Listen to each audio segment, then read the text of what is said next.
President Emmanuel Macron and Xi Jinping have met in Beijing, the French leader, in China for a three-day trip. The pair have discussed a range of issues thus far. They've been talking about what's happening with the economy and what the trade story looks like. There's obviously politics and geopolitics in the mix as well. Taiwan and the war in Ukraine to the fore as well.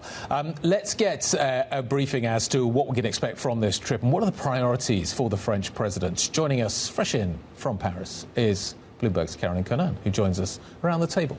Good morning. Good morning, guys. So what's a win? And let's start off with the diplomacy here. What does Macron need to get out of this trip? Well, according to Xi, they had very frank, very fruitful conversations.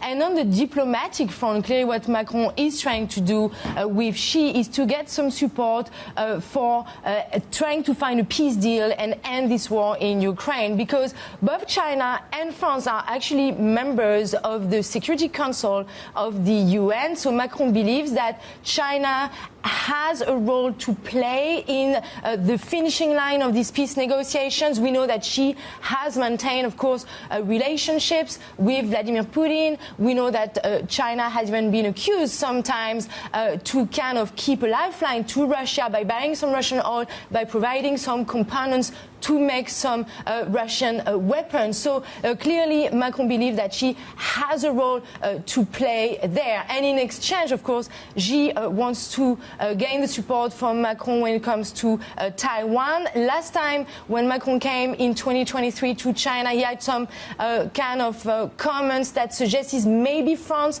would limit its support to China if there was an issue with Taiwan. So clearly that created a backlash internationally. Yep. Macron has learned the lesson, and this time they kind of both together want to gain some support for a status quo. OK, so a lot of items on the agenda then between these two. Trade is one of them, and there have been areas of tension in the trade relationship between France and China. Talk us through some of these tensions. Yes, and in fact, we even saw that physically in Paris a few weeks ago when the Chinese online giant Shein decided to open this store, a physical store in this big department store in central Paris. That created a protest in the streets of Paris, lots of backlash in public opinion. So even though Macron is trying to calm things down by saying, yes, we want more Chinese direct investments in France, there is also these trade tensions because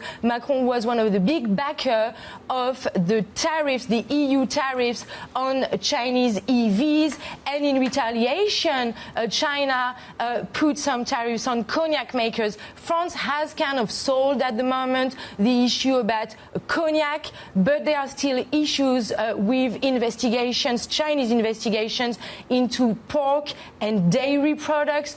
Macron has said this morning that there has been some progress about this agricultural issue, but the Danone CEO, for example, is also part of the big French delegation, and that's going to come back on the table. OK, Caroline, thank you very much. Caroline Connan with a briefing on what to expect from that visit by Emmanuel Macron to China.